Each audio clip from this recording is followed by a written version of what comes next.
El cuadro ante el que nos encontramos es Carlos V a caballo en Mulve. Es un retrato pintado por Tiziano, Vecelio y Gregorio. Este pintor del Renacimiento es conocido tradicionalmente como Tiziano. La fecha de realización es 1548, en concreto entre abril y septiembre de este año, por lo que este cuadro es una fuente primaria, pues fue realizada en la época que representa. Actualmente encontraremos este cuadro exhibido en el Museo del Prado en Madrid, como estáis viendo en este momento. Se trata de un óleo sobre lienzo de 335 por 283 centímetros, perteneciente a la Escuela Veneciana del Renacimiento, que compone el final de dicho movimiento. Tiziano fue el principal representante de la Escuela Veneciana del siglo XVI.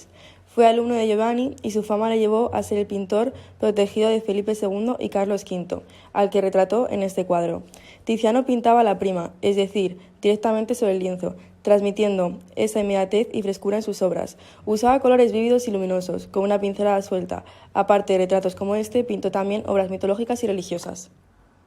En cuanto a la composición del cuadro, el emperador y su caballo están configurados en un triángulo desplazado ligeramente a la izquierda del lienzo, dando importancia al fondo. Tiene una composición vertical en los árboles y horizontal en las nubes. La luz proviene de la derecha del cuadro y destaca principalmente en los reflejos de la armadura. Podemos ubicar la obra en la escuela veneciana por una serie de características representativas entre las que se encuentran la pincelada suelta y el predominio del color sobre el dibujo, o el uso de la perspectiva aérea para dar profundidad al cuadro. Esta técnica, heredera del esfumato de Da Vinci, consiste en imitar el efecto de espacio que hace que los objetos lejanos se vean más pálidos, azulados, borrosos y difuminados, consiguiendo una mayor sensación de profundidad. Además, podemos apreciar la presencia del rojo veneciano, muy utilizado por Tiziano y el resto de pintores de su misma etapa. Tiziano consigue en este cuadro una perfecta integración de la figura con el ambiente y la sugerencia de las texturas de los distintos elementos. El artista veneciano pintó dicho cuadro para representar al rey de España y emperador del Sacro Imperio Romano Carlos I, para plasmar así su triunfo en la batalla de Mühlberg.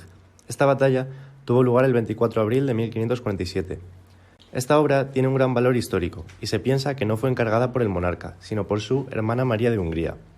Representa el mito del poder, al que se otorga una carga heroica, pues al observar el cuadro se puede ver claramente la expresión de Carlos en la que se lee la victoria. Se resume de la misma manera los antiguos ideales caballerescos de Borgoña, que Carlos conocía, junto con abundantes referencias al mundo clásico.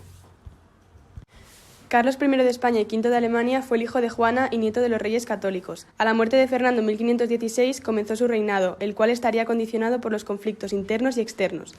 Carlos llegó al trono español con apenas 16 años y sin conocer el castellano. Ante su falta de experiencia, nombró a nobles extranjeros para los altos cargos. Esto, sumado a la recaudación de impuestos para obtener el título de emperador, causó la sublevación de las principales ciudades castellanas. Estalló la rebelión de las comunidades, coordinada por la Santa Junta de Tordesillas. Las comunas, formadas por comerciantes, artesanos y la baja nobleza y clero, sustituyeron el poder municipal.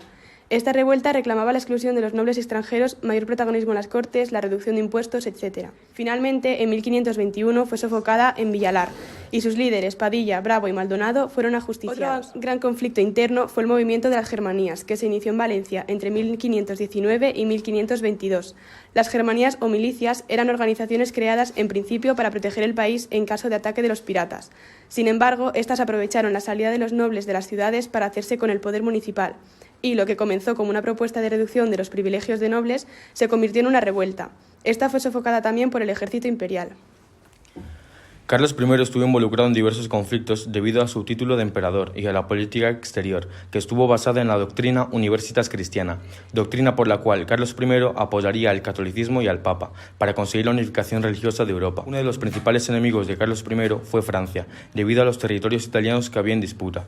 El conflicto acabaría tras la paz de Cambrai en 1529. Por otro lado, debido a discrepancias religiosas, el emperador se enfrentó a los turcos en Centro Europa y el Mediterráneo. Por último, debido a la expansión de ideas protestantes entre los príncipes alemanes, comenzaría una guerra que supuso un gran desgaste económico para España. Con la intención de frenar a los príncipes alemanes, en 1530, Carlos I convocó la Dieta de Augsburgo para excomulgarlos. Esto causó que los protestantes crearan la Liga de Esmalcalda para enfrentarse al emperador. Finalmente, tras largas guerras y a pesar de la gran victoria de Carlos I en Mühlberg, los problemas religiosos no se pudieron solucionar. Esta obra además tendrá una gran influencia en el posterior arte barroco, en el que se empleará bastante el concepto de figuras monarcas ecuestres. A nivel histórico, la consecuencia más destacada de esta obra será la Paz de Habsburgo, firmada en 1555, que ponía fin a la guerra y reconocía el derecho de los príncipes a elegir la religión a sus súbditos, siendo un comienzo de tolerancia religiosa. En cuanto a su reinado, será el inicio de una hegemonía española en Europa, además de un imperio colonial que favorecerá en el comercio y economía, y será aumentado en un futuro por la anexión a Portugal de su hijo Felipe II.